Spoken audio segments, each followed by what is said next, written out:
Déclaration conjointe du Front commun PPACI, PDCI, RDA du 26 octobre 2025. Le Front commun tient à exprimer sa profonde indignation et sa grande tristesse face aux événements du 25 octobre 2025. Ce qui s'est déroulé ce jour-là n'a rien d'une élection démocratique.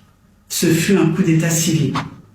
Un braquage électoral méthodiquement organisé, à ciel ouvert, au mépris du droit, de la démocratie et de la volonté souveraine du peuple.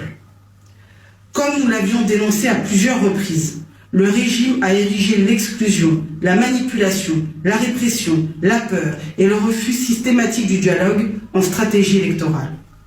Dans un pays normal, une élection est l'expression libre du peuple.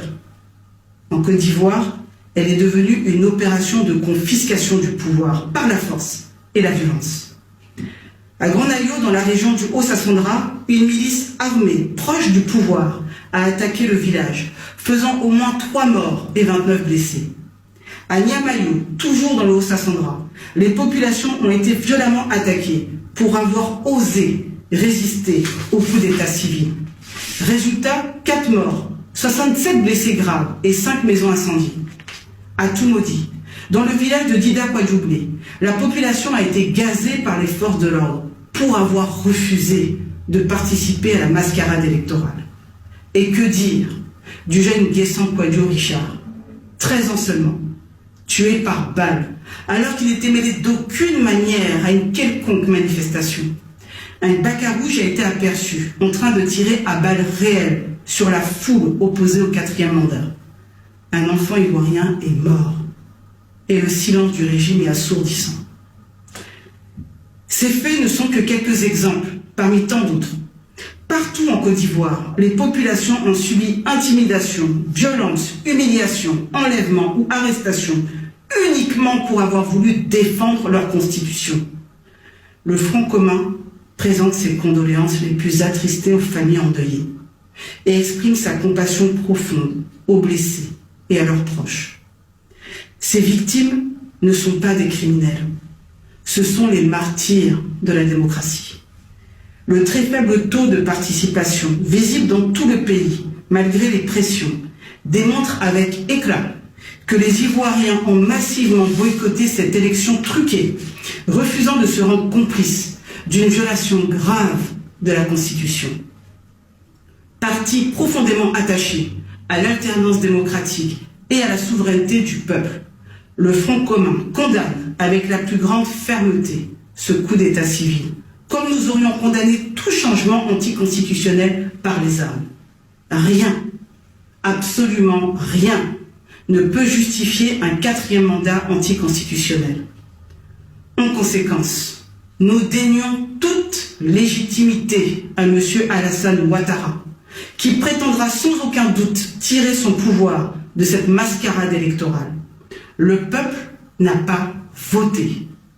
Le peuple a été volé. Nous exigeons le rétablissement immédiat de l'ordre constitutionnel par l'organisation de nouvelles élections crédibles, transparentes, inclusives et strictement conformes à la Constitution. La libération immédiate de tous les manifestants arbitrairement arrêtés, dont le seul crime est d'avoir exercé leur droit constitutionnel à manifester. L'abandon de toutes les poursuites engagées contre les résistants au coup d'état civil. Des enquêtes et poursuites relatives à toutes les exactions intervenues à l'encontre des populations civiles.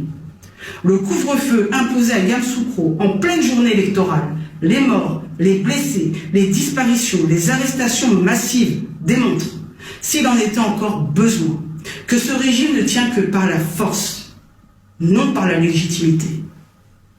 Le caractère ciblé des attaques, ainsi que le climat de tension politique qui les a précédées, ne laisse aucun doute sur le mobile.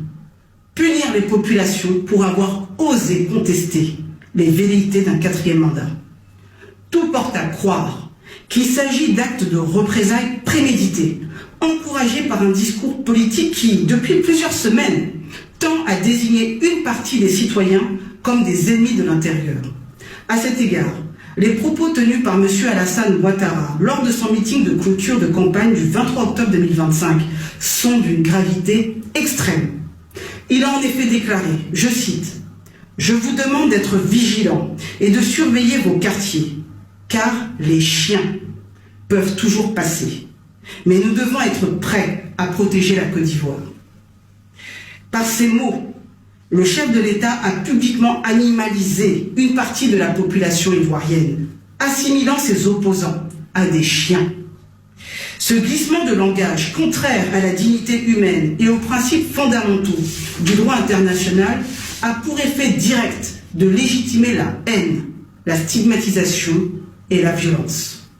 De tels propos, tenus par le plus haut représentant de l'État, dans un contexte de polarisation politique extrême, ne sont pas sans conséquences. Ils encouragent les milices partisanes, les forces supplétises et les partisans les plus radicaux à s'en prendre aux populations perçues comme hostiles au régime.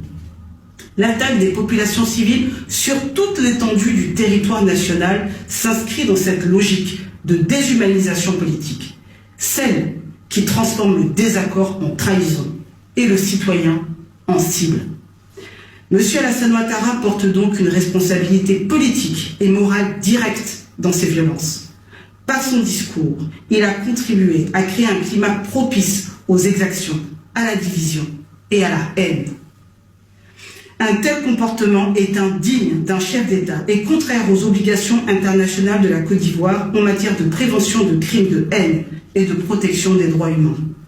Il appartient désormais aux instances nationales et internationales d'enquêter, d'établir les responsabilités et de garantir que de tels propos et leurs conséquences ne restent pas impunis. Face à cette forfaiture, le mot d'ordre du Front commun de marche quotidienne est maintenu et intensifié jusqu'au rétablissement de l'ordre constitutionnel. Ne n'oublions pas que l'ambassadeur de France en Côte d'Ivoire s'est récemment affiché publiquement, vêtu d'une chemise à l'effigie de l'épouse du chef de l'État. Un geste lourd de sens et d'autant plus inacceptable que la communauté internationale est restée silencieuse face au 3e mandat et maintenant au 4e mandat anticonstitutionnel de M. Ouattara, là où elle s'est montrée beaucoup plus loquace vis-à-vis d'autres chefs d'État africains, au Mali, au Niger et au Burkina Faso, accusés d'avoir violé leur constitution. Ce 2 poids 2 mesures devient insupportable.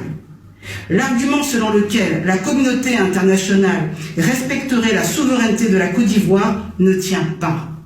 Dès lors que chacun sait dans quelles conditions Alassane Ouattara est arrivé au pouvoir en 2011, avec une intervention militaire étrangère qui a changé le cours de l'histoire nationale.